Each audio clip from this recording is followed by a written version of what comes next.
Olá, maravilhosos! Está começando hoje mais um Nalu Podcast.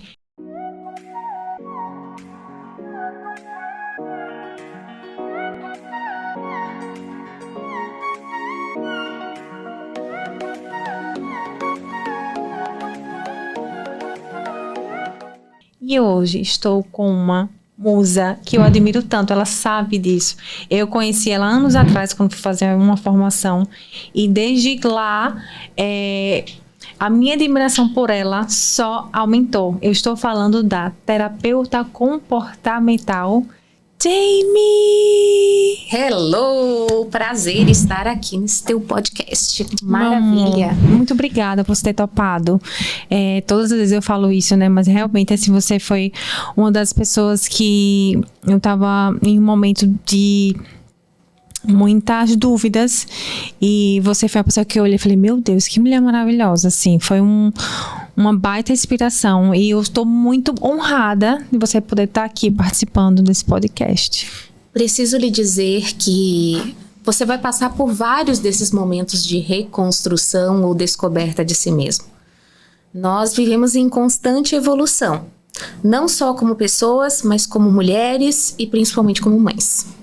Então, não vai ser o primeiro e também não será o último. A gente tá sempre em evolução, né? Sempre em evolução. E eu queria ver com você, porque assim, você tem uma gama, você é extremamente inteligente, estudada, você tem...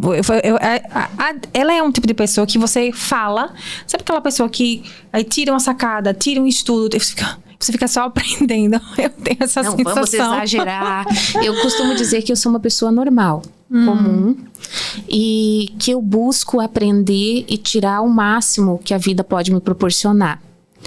Porque tem pessoas que passam na vida e não têm a curiosidade de descobrir o porquê. E eu sempre fui muito curiosa. Então, não é a questão de ser estudiosa, mas ser curiosa em relação ao ser humano e à vida. Maravilhosa, maravilhosa, gente. Meu amor, eu queria que você nos ajudasse de diversas formas, né? A gente tem esse podcast que fala sobre maternidade, é nichado para essa mulher que está vivendo nesse momento. E esse início do maternar, ele é muito desafiador, né?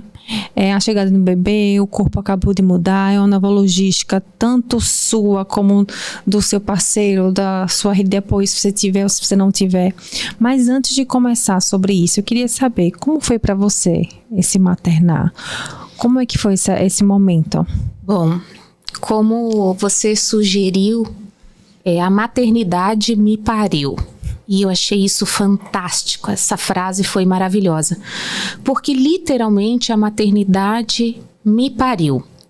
Muitas mulheres não têm a oportunidade de planejar uma família, ou uma gravidez, e acabam sendo pegas de surpresa por esta maternidade e não sabem o que fazer.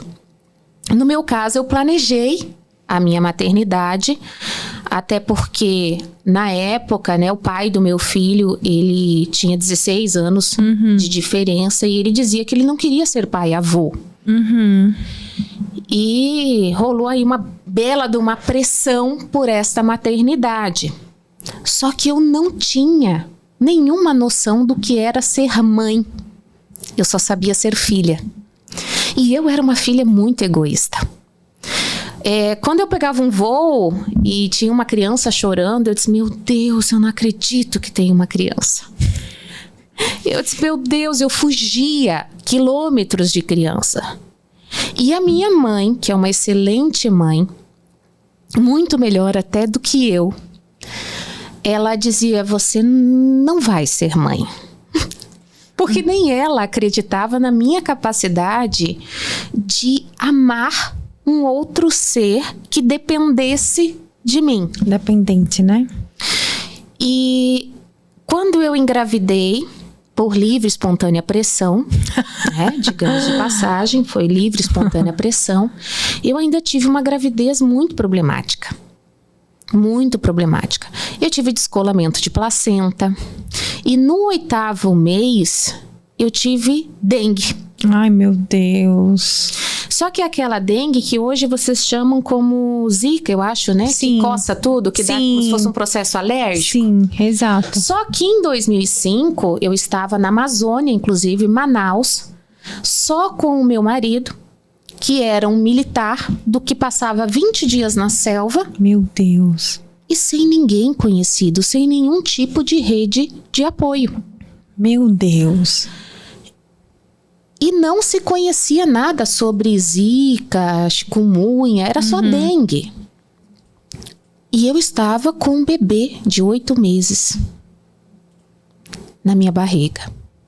E foi desesperador, porque, meu Deus, e se acontecer dele nascer com algum problema, com alguma coisa, e fora a coceira, eu não dormia. Primeiro porque eu engordei muito e eu não enxergava a ponta dos meus dedos, que é normal, né? A gente não enxerga os pés. É normal. E toda aquela transformação do corpo e tudo mais. E eu disse, meu Deus, e agora? O que eu faço? Que gravidez horrível que eu estava sentindo. E desculpe se eu estou ofendendo alguma mãe, porque tem mães que adoram estar grávidas. Eu não gostei de estar grávida, amor. Mas para mim foi, sabe, uma experiência bem complicada, complexa. E quando eu não tive dilatação nenhuma, nada, zero... E ainda o meu filho resolveu dar um nó no próprio cordão umbilical, aonde começou a dar problema de oxigênio. Ou seja, precisa tirar ele daí e imediatamente eu fui para uma cesárea. Na cesárea, quando eu vi o rosto do meu filho pela primeira vez, o meu coração se transbordou. Algo... Eu não pari só um filho, mas a maternidade naquele dia me pariu, de verdade. Porque todo o amor que eu não sentia, eu senti naquele momento. E naquele momento, olhando aquele rostinho todo enrugadinho, eu mato ou eu morro por esta pessoa, por este ser. E ali eu descobri o que era um amor de verdade, que é o amor materno. Então não tem problema se você, por algum momento, se achou incapaz.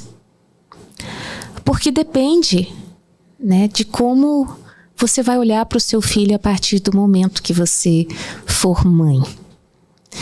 E digo mais, a neurociência nos explica que o que faz a gente desenvolver este amor tão profundo sobre nossos filhos, criar esse vínculo tão profundo, é o cheiro e o contato com aquele serzinho tão especial. Isso, ai que lindo, toda arrepiada aqui, juro. Então, eu, neurótica como sou, na época eu fazia medicina, não cheguei a concluir. Então, na medicina a gente tem algumas experiências, alguns contatos, e eu fazia na Estadual do Amazonas, e eu tive a infelicidade de presenciar, né, uma morte de um bebê. Ai, meu Deus. Né, que é aquela morte súbita do berço. E quando eu amei aquela criança tão profundamente, eu não dormi por 90 dias. Mas eu imagino... Não, porque era um amor tão grande que eu não posso. Deus, se acontecer alguma coisa... E você presenciou, né? Ainda mais. Era tão branquinho. Ai, meu Deus. Era tão calminha aquela criança, porque eu tive o privilégio de ter um filho extremamente calmo. Ai, que bênção. Ele quase não chorava. Então eu olhava para aquele rostinho no berço tão calminho e disse, meu Deus, será que ele está respirando? Aquela noia que a gente tem, uma loucura. Eu não posso perder o ser que eu mais amo nesta vida. E aí começou minha saga com a maternidade. Tive que aprender a ser mãe sozinha. Minha mãe foi no meu parto, ficou 15 dias conosco. Só que eu estava na Amazônia e minha mãe é sulista. E ela teve que, em um momento, ir embora, cuidar da própria vida. E ali eu me vi, eu e meu filho. Sozinha, numa cidade diferente, né? Tem aquela até assim, cidade estranha com gente esquisita. Era quase isso. E tendo que aprender a ser mãe, né? e aprender a como cuidar daquela criança, né, da melhor forma possível. E hoje, no meu auge dos 42 anos, com meu filho com 18, eu posso dizer que muitas vezes eu errei. Muitas vezes. Mas sempre foi tentando acertar. Isso. Sempre foi tentando acertar. Assim como a minha mãe, eu acredito que tem errado em alguns momentos comigo. Mas sempre foi a melhor mãe que ela poderia ser. E hoje, eu aceito que eu sou a melhor mãe que eu posso ser para o meu filho. Poderia ser melhor? Poderia. Mas ninguém dá o que não tem, Camila. Nós somos frutos do meio. Nós somos frutos do nosso aprendizado, do que a gente experiencia. Então, se eu, por exemplo, tive um pai e uma mãe que não brincavam comigo, eu vou conseguir brincar com o meu filho? Provavelmente não. A não ser que eu tenha essa percepção e escolha fazer diferente. Eu sei que a sua filha ainda está muito, muito pequenininha. Mas você já parou para analisar quantas vezes você se viu replicando o que sua mãe fazia com você? Muitas vezes. É algo que é até involuntário. Você nem percebe. Às vezes você percebe quando você faz. Depois que você faz. Exatamente. E eu sou filha, né? Eu sou filha da separação. Ou seja, né, eu sou filha do divórcio. Então, eu sempre passei a vida inteira em função de pai e mãe, aquela briguinha chata. E minha mãe sempre teve que trabalhar muito. E eu sou de uma geração de 1980, ou seja, aquela geração ainda que os pais achavam normal dar uns tapinhas. E teve momentos da vida do meu filho, que hoje já está com 18 anos, que quando eu vi, eu fui lá e dei um tapinha no bumbum dele. E quando eu dei, a dor que eu senti, não foi a dor que ele sentiu, porque ele estava de fralda, não sentiu nada. Sim. Mas a dor dentro do meu coração, de estar praticando algo do qual eu recriminei. E daí eu percebi, poxa, eu sou fruto daquilo que eu recebi. Só que a minha escolha é mudar isso. A gente tem essa escolha? Tem quando você tem a consciência. Porque para sermos mãe, Camila, muitas vezes a gente precisa abrir mão de ser filha. Ai, gente, eu vou anotar isso aí. De alguma forma. Por que eu digo ser filha? Porque quando nós somos filhas, nós temos o direito de sermos imaturas, infantis, birrentas. Mas sabe o que o seu filho ou sua filha mais precisam? De pais adultos. Porque eu cansei de ver pais que chegaram no meu consultório. Me assustou severamente uma vez com uma mãe, se eu não me engano, acho que foi 2016. Essa mãe chegou apavorada no meu consultório dizendo assim: a minha filha não me ama e eu não sei o que eu vou fazer com isso. A filha dela tinha 12 anos. E eu perguntei: por que a sua filha não te ama? Porque ela queria ir numa festinha, eu não permiti, e ela disse que me odeia. E eu respondi muito séria para essa mãe: a sua filha não tem a obrigação de te amar. Sabe o que você está fazendo? Buscando a validação da sua filha e esquecendo da educação dela. Porque ser mãe é muito mais do que amar ou que o teu filho diga eu te amo. Porque o seu filho, ele não tem conhecimento e nem maturidade de entender o que é bom ou ruim para ele. Mas você tem. Você é o adulto ali. E seu filho, ele não tem que dizer: ai, mãezinha querida, eu te amo. Não. Você que tem que dizer pro seu filho: eu te amo e eu tô aqui por você. Você é o adulto da relação, né? Porque eu sou o adulto da relação. Porque eu vejo muitos pais buscando uma validação dos próprios filhos. E de forma extremamente imatura. Muito, muito, muito, o tempo inteiro, o tempo todo. Chega a ser tóxico. Não, se você não fizer isso, a mamãe vai ficar triste com você. É o tempo inteiro isso. E olha que absurdo, olha que chantagem psicológica. E as mães e os pais não percebem isso. É que esta criança, ela vai nascer e aprender a esperar a validação daqueles pais. A boa menina. Ai, não faz assim porque senão mamãe vai ficar triste. E depois, quando ela é adulta, ela fica esperando a validação do namorado, de uma sociedade, tem medo de dizer não. Isso tudo porque ela não teve pais adultos. Porque todo o trauma que você carrega na fase adulta, infelizmente, a maioria foi gerado na sua infância. Eu aprendi isso sendo mãe. Ai, meu Deus. Eu tive a oportunidade de estar com meu filho. Eu não tinha babás, não tinha empregada. Eu cuidei do meu filho sozinha. E a cada 2 anos nós nos mudávamos de estado, de casa, de cidade. E eu criei o meu filho sozinha.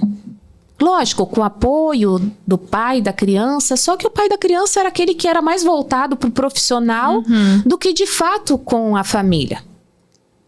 Então, quem tinha que dar conta de tudo sozinha era eu.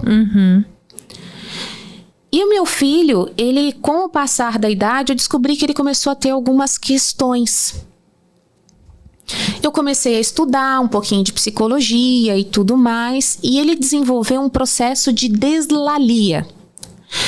O que é a deslalia? Diferente da dislexia, ele começava a pronunciar palavras desconexas e sílabas desconexas. Ele não conseguia pronunciar as sílabas corretas. Por exemplo, água era aca.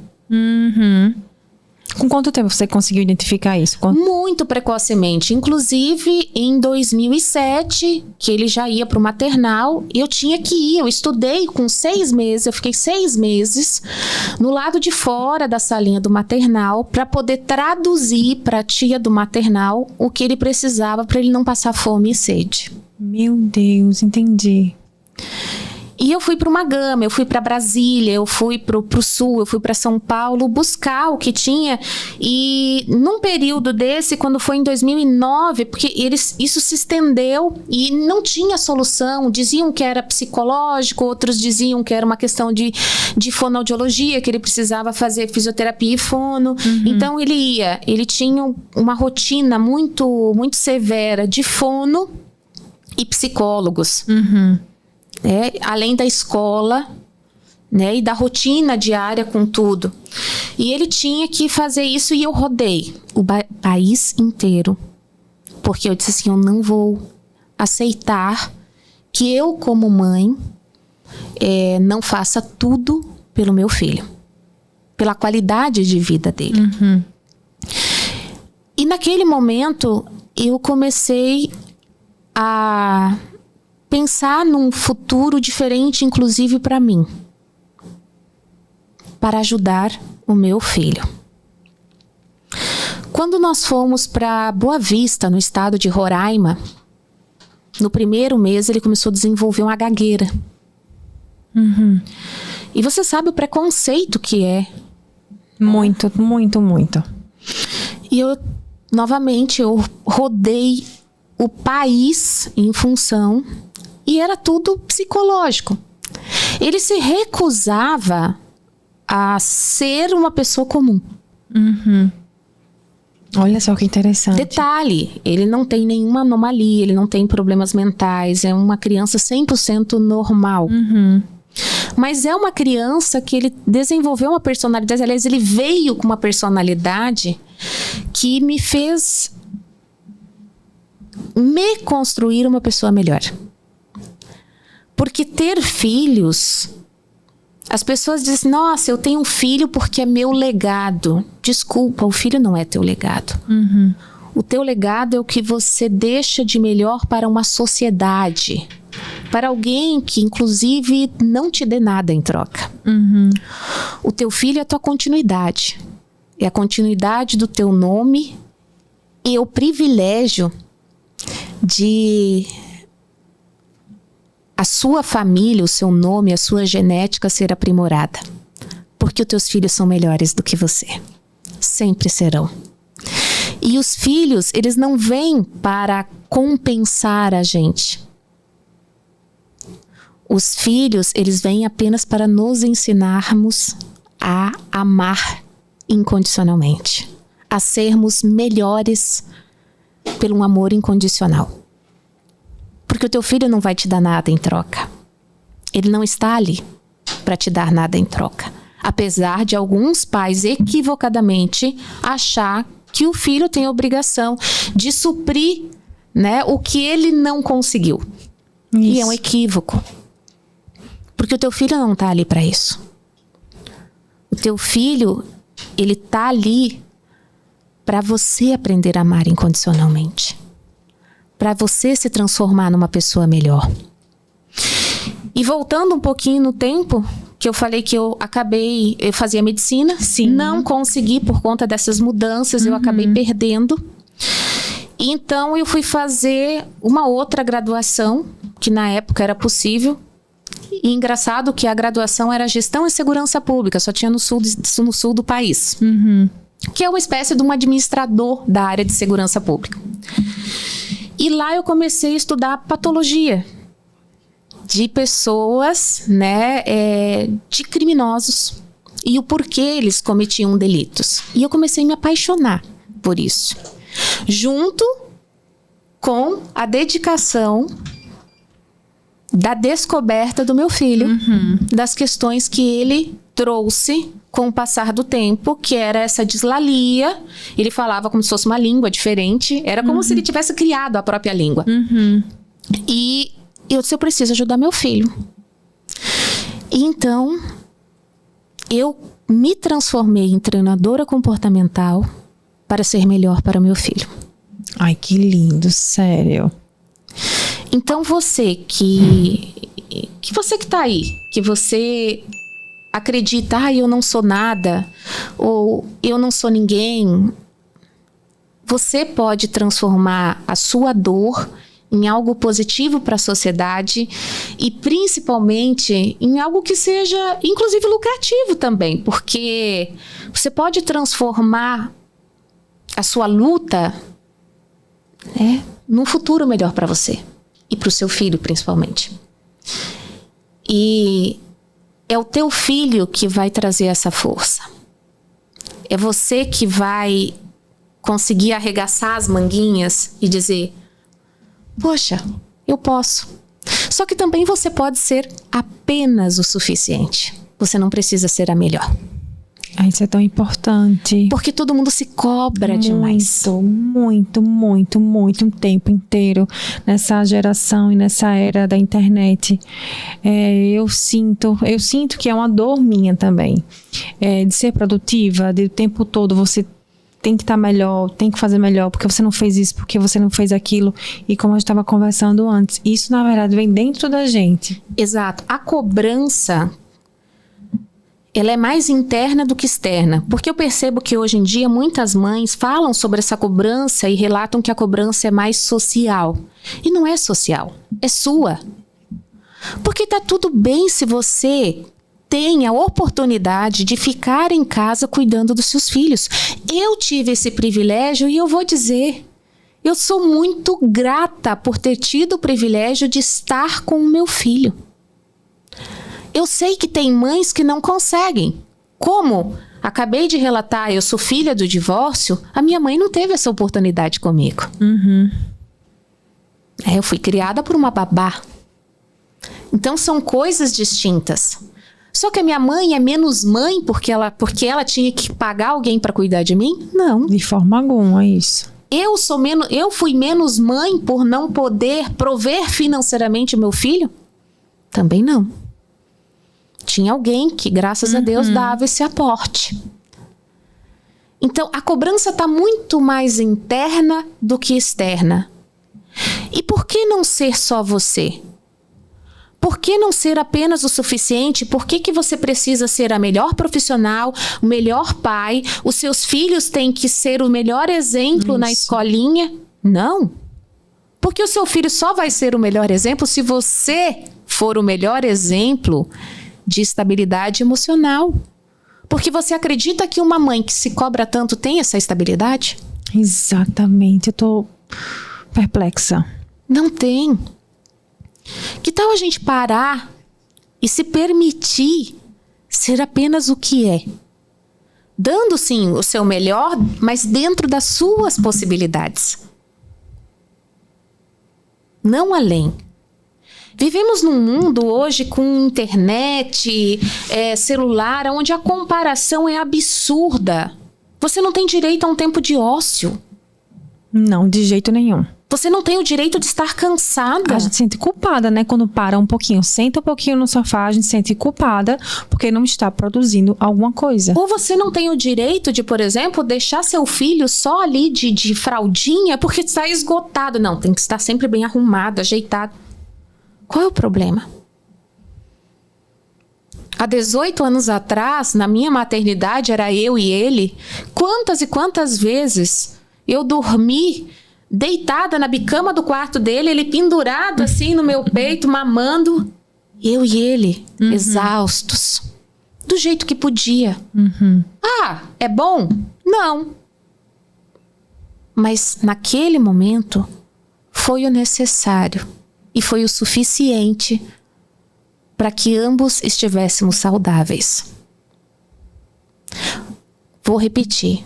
Um filho, ele vem para te aprimorar. Para mostrar o que é o verdadeiro amor incondicional. Não para que você finja ser o que você não é. Porque se você for apenas o suficiente, o seu filho, ele vai te amar do jeito que ele é. Porque o que ele precisa é só de amor. Amor e cuidado. Ele não precisa que pais tenham sucesso, fama, poder, dinheiro. Não. Ela só quer que você seja aquela mãe que você pode ser. Aquela mãe que seja adulta para apoiá-la. Aquela mãe que, quando ela estiver na adolescência, ela faça birra com você e diga: eu te odeio, você tá tudo bem que você me odeie, mas mesmo assim eu te amo e eu tô aqui. E aquela mãe que esteja com tempo disponível para ela. Porque, desculpa, no dia a dia que a gente vive, na sociedade que a gente mal tem tempo para nossos filhos. E, sinceramente, qual é a mãe que acha isso saudável? Totalmente. Eu tô aqui, eu tô sem palavras com tudo que você tá falando. É porque essas reflexões que você traz são tão profundas, ao mesmo tempo está tão aqui no nosso olhar, no dia a dia. Mas a gente tende a ignorar, né? Exatamente. Cada uma delas. Por conta da comparação. Então, vamos deixar a comparação de rede social fora disso e vamos viver a nossa vida mais real. Eu posso ser isso. É o suficiente. Eu não preciso ser espetacular. A grama do vizinho sempre vai ser mais verde quando se trata de uma foto que a gente não sabe o que é real ou quando é fake. Exatamente, quando é editada, né? Exato.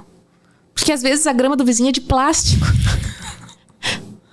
Exatamente, cara, isso. Meu Deus. E outra, aceitar seus filhos como eles são. Você precisa trabalhar? Vá trabalhar, você está dando o seu melhor, aceite. É o que você pode fazer. E a forma que você tem de demonstrar amor para o seu filho. Ah, você quer ficar em casa? Você pode fazer isso? Também não se sinta diminuída. Porque você é um privilégio que pouquíssimas pessoas têm. E não se sinta diminuída por isso. Você aceita que a maternidade ela veio para te transformar em algo melhor, mas também como um processo de autoaceitação. É tão difícil a gente se olhar no espelho e se reconhecer, não é? nessa fase. É muito difícil, e todos esses pontos que você está trazendo, eles são muito profundos e muito necessários, porque são perguntas que a gente não se faz, e no dia a dia a gente só vive, só se compara, a gente não olha para dentro realmente, a gente não se regula, a gente não para pensar que nós somos os adultos da relação, e que realmente, no final das contas, o nosso filho, ele só vai querer amor, tempo com você. Tempo de qualidade. Só isso. E daí, assim, você pode ter tempo de qualidade, não é muito tempo. Mas é você se doar para alguém durante um curto espaço de tempo. E também tem um outro exemplo. Assim como eu tive a oportunidade de ser mãe e ter tempo para meu filho e viver em função dele, no momento que eu desenvolvi minha carreira e meu filho superou essas questões da dislalia, eu resolvi que eu precisava também me desenvolver como pessoa. Porque eu fiz o inverso das pessoas. Eu estava estudando, mas daí eu casei, fui ter filho, depois parei de estudar, depois eu voltei a estudar para depois me dedicar a uma carreira. E tá tudo bem, não sou nem um pouco frustrada com isso. Eu fiz o que eu podia. Então, naquele momento, com meu filho já tranquilo, estudando, interagindo, já falava um português coerente, eu disse, ponto, chegou a minha vez agora. Porque para você ser mãe, você não precisa também se abdicar de ser você mesmo. Que é muito importante falar isso. Porque tem mães que acham, não, eu preciso abandonar tudo. Não. É 880. Não existe 880, existe equilíbrio. É como você se criticar em demasia por uma coisa que não é coerente, não é racional. Então vamos lá. Eu resolvi trabalhar. E na minha vinda para Maceió, eu comecei a ter muito, a minha carreira explodiu. E eu comecei a ter muitos pacientes a ponto de eu trabalhar das 10 da manhã às 10 da noite sem parar. Por muitas vezes eu não almoçava. Então, qual era o tempo com o meu filho, que no caso já era adolescente? Às vezes eu chegava 10 horas em casa, cansada, ele esperava eu tomar banho, comer alguma coisa, e eu deitava na cama. Quando eu deitava na cama, ele ia lá e deitava do meu lado. E me abraçava. Daí eu perguntava, filho, como foi seu dia? Foi bom. Como é que foi na escola, né? Como é que... respondeu algumas questões, fez algum trabalho que você precisava fazer, porque apesar de trabalhar e não ter tempo, eu sempre fiz questão de conversar muito com ele e acompanhar né, toda a sua trajetória educacional e tudo mais. E ele falando, mãe, fulaninho isso, fulaninho aquilo. Eu assim, ai filho, fica aqui um pouquinho comigo, que bom tá com você. Ô mãe, dá licença. Eu, que foi? Já deu. Eu, como quantos já anos deu? isso ele tinha? 14 anos, 13 anos. Pro futuro aí. Exatamente. Então, assim, como assim já deu? A gente já conversou o suficiente. Eu disse, mas como assim? Não faz nem 5 minutos que tu tá aqui comigo? A gente tem muito o que conversar. Não. Já deu, já é o suficiente. Vou me preparar para dormir. Porque a linguagem do amor do meu filho é tempo de qualidade. O fato da conexão, olhinho no olhinho, eu me doar 100% para ele, sem telefone celular, sem TV, só eu e ele, os 5 minutos valiam por mais de 24 horas. Entendi. E é isso que é mais importante. Então, se você tem uma vida agitada, se você trabalha muito, veja qual é a linguagem de amor do seu filho. Muito interessante isso. Que é muito importante. Porque normalmente falam de linguagem do amor só para o cônjuge. E não não, mas o Gary Chapman, ele tem a linguagem de amor para crianças. Não sabia. Ele escreveu para crianças, para namorados, para marido e mulher e para empresa. Então, assim, ele tem a linguagem de amor para filhos, que nada mais é do que as 5 linguagens de valor, que é tempo de qualidade, atos de serviço, palavras de afirmação, presentes. E qual foi o último que eu esqueci? Vamos lá. Qualidade, atos de serviço, palavras presentes. Ai, Falei já toque físico? Não falou toque físico, né? Porque, por exemplo, tem crianças que não se sentem amadas.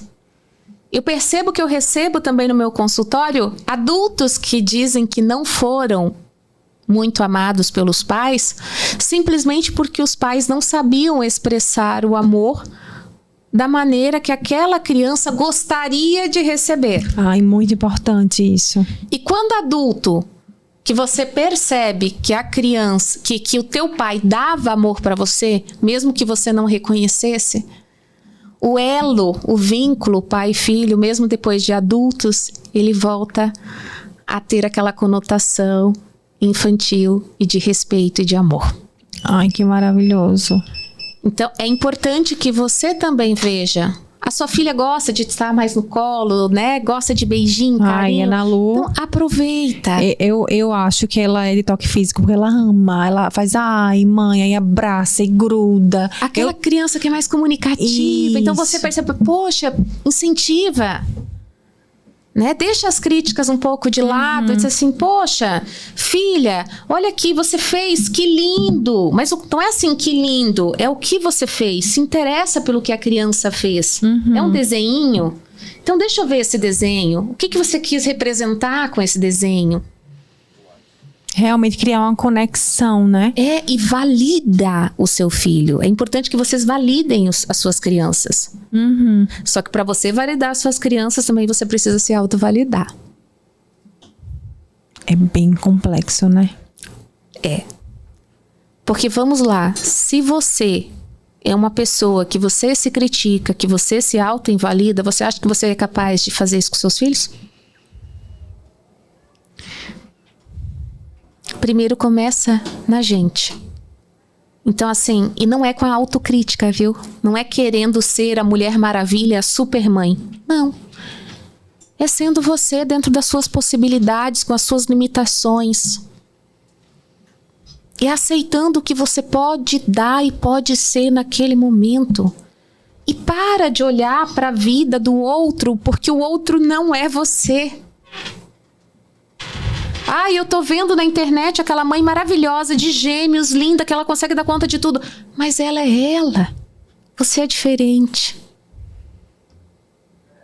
E você precisa aceitar que você é diferente. E outra, mesmo que você tenha tido uma família que não tenha te dado amor, você pode escolher ser diferente. E a escolha só depende de você. Eu não estou conseguindo dar um pio. Desculpa, eu falo demais. Não, mas isso assim, eu tô aqui, já anotei tantas coisas, porque é tão complexo isso, tão profundo, tão bonito, e assim, faz a gente refletir tanto. Eu acho que tá todo mundo também, que tá assim, ó, como eu, porque... eu não sei se eu fui clara, eu trouxe assim muitas informações, tentei trazer exemplo até da minha própria vida, mas eu tô à disposição de vocês.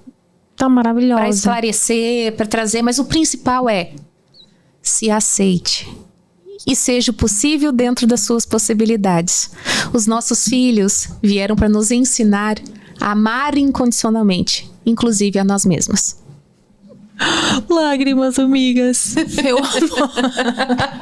Eu não tô entendendo. Você não tá entendendo como eu tô refletindo aqui, assim, como eu tô pensando e lembrando, porque tá muito, muito profundo, muito rico. A gente precisa mais desses momentos, e eu me sinto muito grata. Assim, eu costumo falar que quem mais reflete, quem mais é abençoada nesse podcast sou eu, porque eu fico às vezes assim, eu sento como hoje, e eu fico ouvindo, e fico aprendendo, e fico falando comigo mesma, né, e buscando essas evoluções, e momentos como esse com você são extremamente... e vocês estão entendendo porque eu admiro demais essa mulher. Eu é que admiro ela. Não, sério, assim, muito obrigada. Infelizmente, levantaram a plaquinha já tem um tempinho. Já passou. Mas assim, eu me sinto, passou aqui voando. Se eu pudesse passar mais 3 horas aqui só ouvindo. Acho que o podcast deveria ser de 3 a 4 horas. Não, com certeza. Não, com certeza. A gente já vai ter um segundo, com toda certeza. Porque são reflexões tão necessárias pra gente.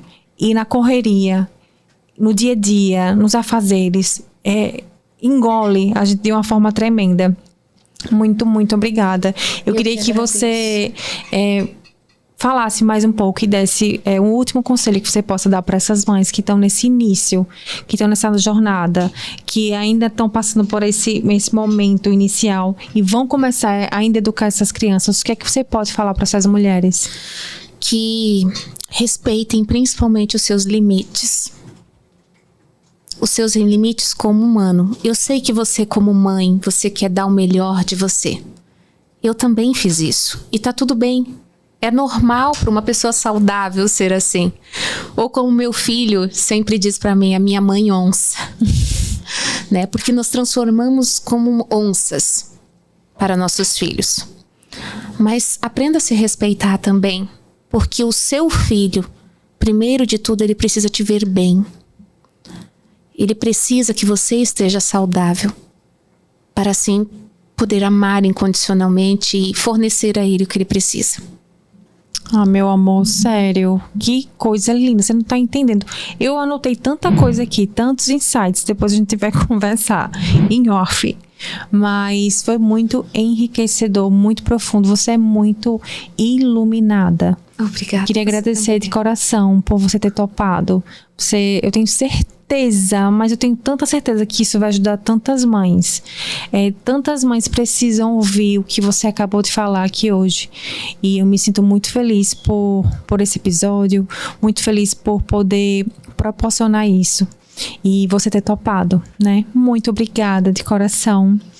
Mesmo, eu me sinto muito, muito feliz. Meninas, infelizmente, tá acabando mais um Nalu Podcast.